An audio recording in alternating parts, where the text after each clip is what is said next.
So guys after the last video कुछ चीज़ें रह गई थी तो वो कवर कर लेते हैं। एक टॉपिक आता है share count. As the name suggest, इस शेयर को काउंट करने का एक तरीका है। ये जो मेथड है काफ़ी अनइंट्यूटिव है इन द सेंस दैट कि ये जो फॉर्मूला है बेसिकली क्रैम अप करना पड़ेगा, और सेकेंडली ये फॉर्मूला इतना यूज़ भी नहीं करा जाता। तो अगर मेरे को डिल्यूटेड नंबर ऑफ़ शेयर्स निकालने हैं, जो लास्ट फॉर्मूला कराया था वो last formula valuation of company का था, वो भी वैलिड है। एक जो करिकुलम में ये दे रखा है फॉर्मूला, ये भी देख लेते हैं। That is basic number of shares plus shares issued upon conversion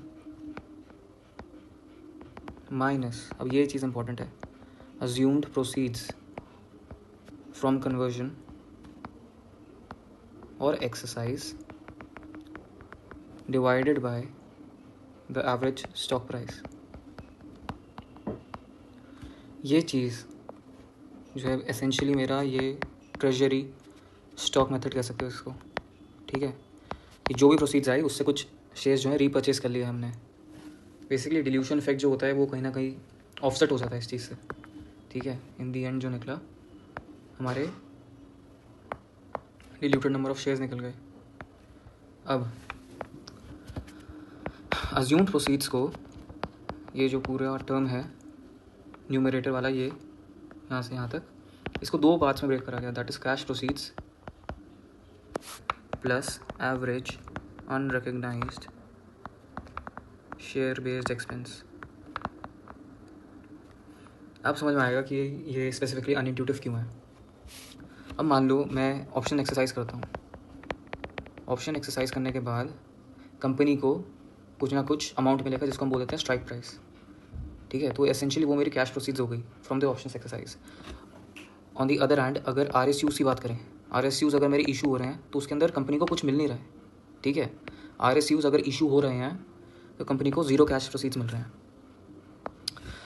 किसी भी एम्प्लॉय की कॉम्पनसेशन RSUs के केसेस में स्टॉक्स होते हैं, ठीक है। रिस्ट्रिक्टेड स्टॉक्स जो से मिल गए।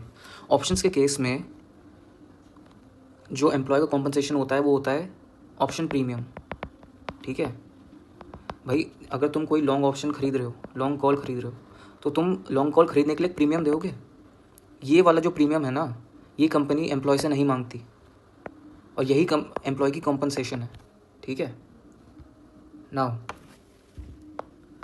अब बात करते हैं सेकंड टर्म की, average unrecognised share based expense. जब हम डिल्यूटेड नंबर ऑफ शेयर्स निकालते हैं तो हम अज्यूम करते हैं कि सारे के सारे जो भी अवार्ड्स हैं वो वेस्ट हो गए हैं, ठीक है, इशू हो गए हैं शेयर्स वगैरह।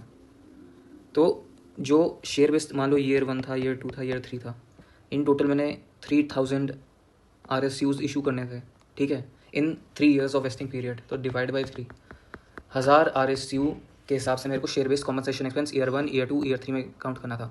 अगर मैं डिल्यूटेड EPS ईयर 1 में ही निकाल रहा हूँ तो मेरा average unrecognised share based, average तो छोड़ो, अनरिकग्नाइज शेयर बेस्ड एक्सपेंस जो ईयर 2 और ईयर 3 का आएगा वो हम काउंट करते हैं यहाँ पे बेसिकली। अब वो काउंट करने का जो एक अनइंट्यूटिव रीज़न दे रखा है वो ये दे रखा है कि ये वाले जो शेयर बेस्ड कॉम्पनसेशन एक्सपेंस थे ये कभी PNL में रिपोर्ट हुए नहीं, ठीक है। और हम मान रहे हैं कि वॉज वेस्ट हो गए हैं तो ये कभी भी PNL में जाने ही नहीं है, इसी वजह से इसको यहाँ पे ऐड करते हैं, ठीक है।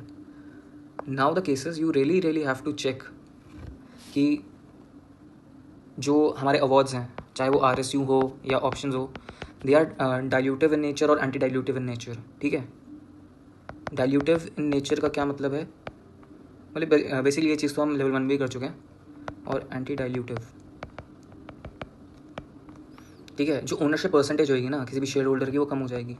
एंटी डाइल्यूटिव में ओनरशिप परसेंटेज उल्टी बढ़ जाएगी, because you are essentially buying more number of shares back than you are selling बोल लो, गिविंग बोल लो, ठीक है। तो ये चीज़ें चेक करनी पड़ेगी। अब मान लो मैंने कुछ RSUs इशू करे और कुछ ऑप्शंस इशू करे, ठीक है। तो अगर मेरे ऑप्शंस एंटी डाइल्यूटिव है तो मैं उसको, ये वाला जो अज्यूम प्रोसीड्स वाला टर्म है, इसके अंदर ऐड नहीं करूँगा। अगर मैं एग्जांपल दे के बोलूँ 3000 RSUs मैंने इशू करे, ठीक है, एंड 6000 ऑप्शंस का जो फेयर वैल्यू था, that is basically the premium, मान लो वो था 1200, ठीक है। जो स्ट्राइक प्राइस था वो था 4000, लेकिन अभी जो स्पॉट चल रहा है वो चल रहा है 3940। Eventually you will notice in दोनों की वजह से कि ऑप्शंस एक्सरसाइज नहीं होंगे, ठीक है। जैसे लॉन्ग कॉल, और लॉन्ग कॉल का पे ऑफ ST -6 होता था, -0, और इसका भी मैक्स पे ऑफ 0 आ जाएगा क्योंकि स्पॉट कम है स्ट्राइक से, ठीक है। तो ऑप्शंस इस केस में मेरे एंटी डाइल्यूटिव है।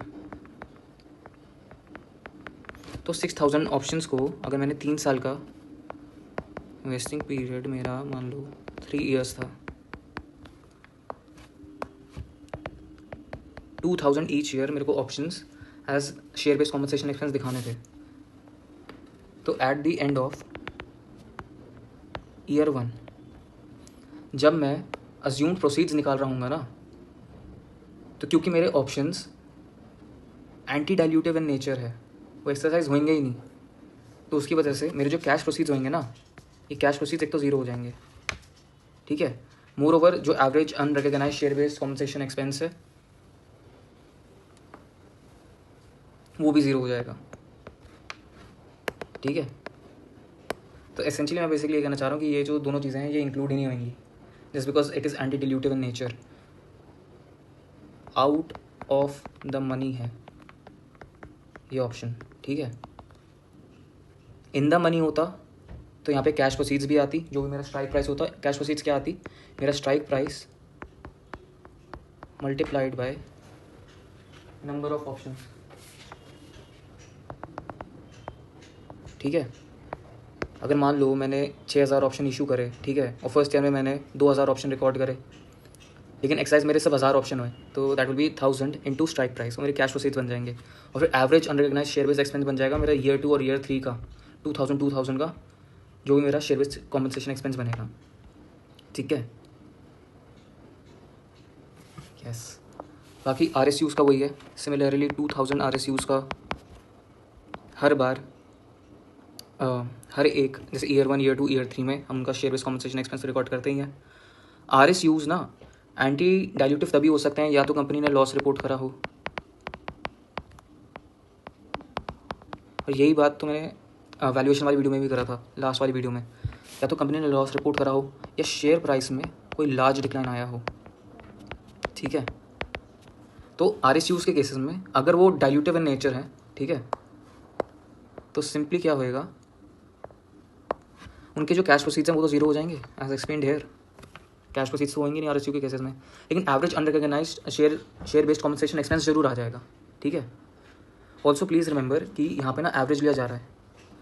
एवरेज से इसका मतलब है beginning value plus ending value divided by 2, ठीक है। या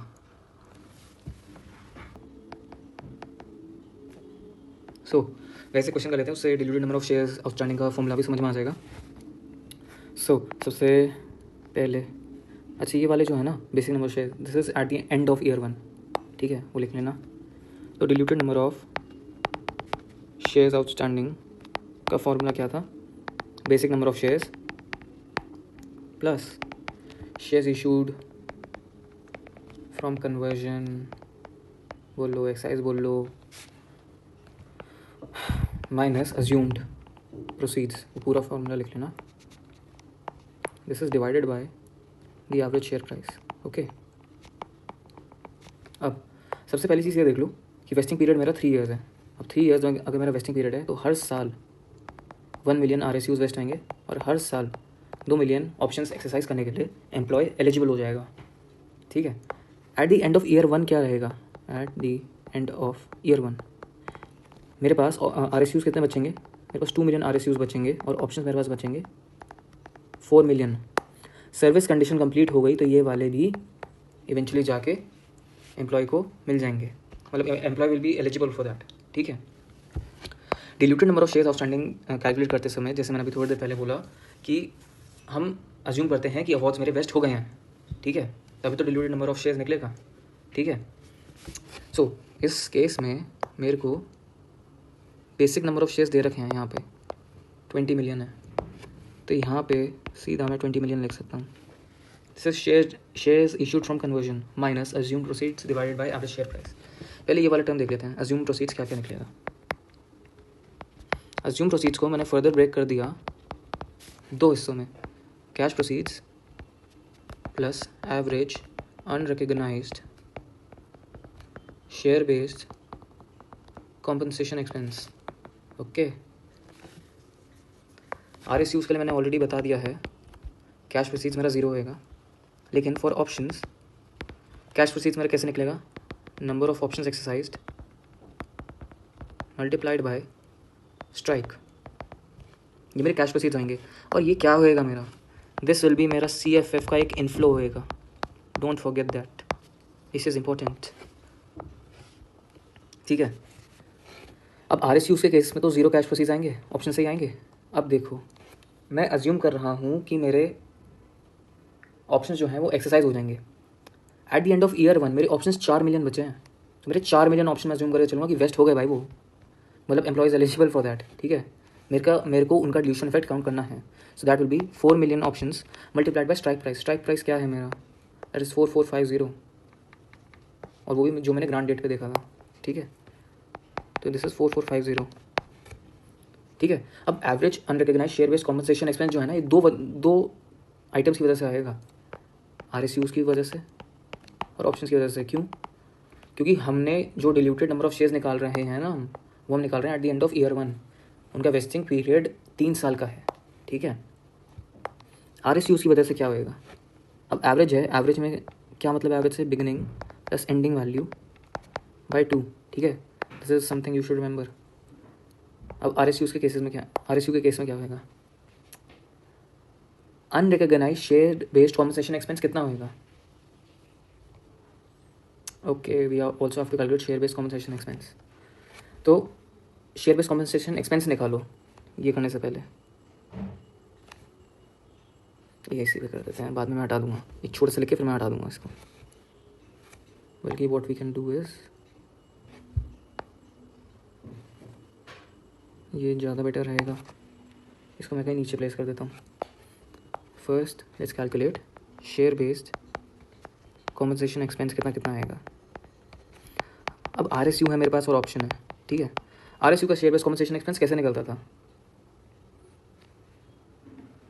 RSU मैंने कितने इशू करे, 3 मिलियन, ऑप्शन मैंने कितने इशू करे, 6 मिलियन। RSU का शेयर बेस्ड कॉम्पनसेशन एक्सपेंस निकालने के लिए I used share price on the day RSUs were granted, इससे मेरा फेयर वैल्यू ऑफ अफोर्ड निकल जाएगा, दिस इज इन $। ऑप्शन के केसेस में मेरे को फेयर वैल्यू निकालने के लिए I have to use this option, fair value on the grant date 1200, क्योंकि एम्प्लॉय को तो यही तो एम्प्लॉय की पेमेंट है। ठीक है, दिस इज 1200, अगर मैं कैलकुलेट करूँ this comes out to be 13,350 okay million dollar, this comes out to be 7,200 million. हाँ, अब ये देखो, वेस्टिंग पीरियड मेरा 3 साल का दे रखा है, vesting period is of 3 years, तो एक्सपेंसेस भी बढ़ जाएंगे वो 3 years। If I calculate 13350 divided by 3, this turns out to be 4450 million, this turns out to be 2400 million. ठीक है,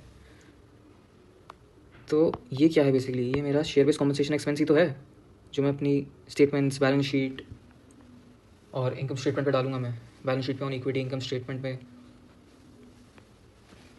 सो ये वाले जो आइटम है ये मेरे ईयर 1, ईयर 2, ईयर 3 में ही तो काउंट होंगे। अब हम चेक कर रहे हैं eight the end of year 1, तो ईयर 1 तो निकल गया, ईयर 2 और ईयर 3 का देखना है। ठीक है, तो RSUs की वजह से ईयर 2 में 4450 आएगा, फिर से ईयर 3 में 4450 आएगा, बिकॉज ऑफ ऑप्शंस 2400 आएगा ईयर 2 में, ईयर 3 में अगेन 2400 आएगा। तो अनरिकग्नाइज्ड मेरा एक्सपेंस कितना हो गया, अनरिकग्नाइज्ड एक्सपेंस मेरा ईयर 2 और ईयर 3 का RSUs के लिए हो गया। Similarly unrecognised expense for option मेरा ईयर 2 के लिए और ईयर 3 के लिए ये हो गया। अब देखो RSUs का एक ही लाइन में लिख रहा हूँ मैं। ठीक है, बिगनिंग में तो 0 था, एंडिंग में क्या था, एंडिंग में इट वॉज RSU के लिए 4450 इंटू 2, ठीक है, ये वाला वो यूज़ कर रहा हूँ मैं यहाँ पे, इंटू 2 डिवाइडेड बाय 2, ठीक है। ऑप्शन के केसेस में क्या हो जाएगा, अरे ऑप्शन के केसेस में हो जाएगा बिगनिंग में 0, आगे 2400 इंटू 2 डिवाइड बाई 2। ये डिवाइड बाई 2 मैं इस वजह से कर रहा हूँ क्योंकि यहाँ पे एवरेज निकालना था मेरे को। सो एंडिंग में अनरिकग्नाइज्ड शेयर बेस्ड एक्सपेंस, तो इन दोनों का सम आ गया ना RSUs के लिए और ऑप्शंस के लिए, इन दोनों का सम आ गया, इन दोनों का सम 4800 आ गया। तो 4800 को बेसिकली मैंने 2400 इंटू 2/2 करके लिख दिया है, ठीक है। Now calculate the assumed proceeds.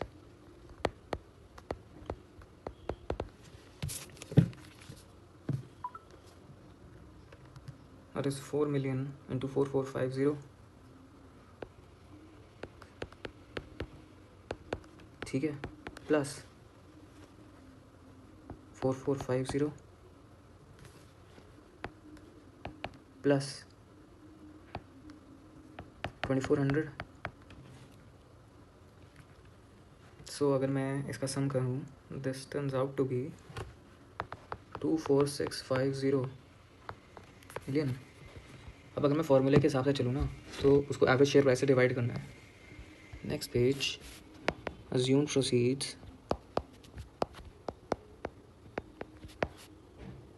divided by average share price. So my assumed proceeds were 24650 million divided by average share price मेरा क्या था, ये रहा मेरा average share price 5200, that is 5200 per share. तो eventually 24650 million divided by this turns out to be 4.74 million 4.74 million shares, ठीक है। ये वाली टर्म हमने निकाल ली। अब डिल्यूटेड नंबर ऑफ शेयर्स का अगर मैं फॉर्मूला फिर से लिखूं,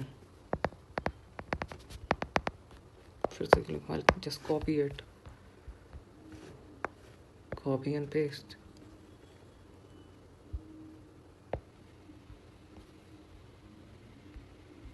इजी गोइंग। सो गाइस, अभी हमने एसेंशियली ये वाला टर्म निकाल लिया है। This term is 4.74 million, this is 20 million, और शेयर्स इशूड फ्रॉम कन्वर्जन कितना हो जाएगा। अब दिस इज समथिंग, RSUs मेरे बचे कितने थे, RSUs मेरे eight the end of, I show it, वैसे बार बार क्या रखा, eight the end of year 1 मेरे RSUs बचे थे 2 मिलियन और ऑप्शंस बचे थे मेरे 4 मिलियन, ठीक है। तो अब ये भी एक्सरसाइज हो जाएंगे, डिल्यूटेड नंबर ऑफ शेयर्स में मान के चलते कि भाई ये भी एक्सरसाइज ही हो गए। सो शेयर्स इशूड फ्रॉम कन्वर्जन कितना हो जाएगा, 2 + 4 6 मिलियन हो जाएगा डायरेक्ट, ठीक है। तो डिल्यूटेड नंबर ऑफ शेयर्स कितने निकल गए, 20 मिलियन, 6 मिलियन, 4.74 मिलियन। 20 + 6 - 4.74, 21.26 मिलियन जो हैं वो मेरे डिल्यूटेड नंबर ऑफ शेयर्स निकल गए। Okay guys, okay, so this was the question.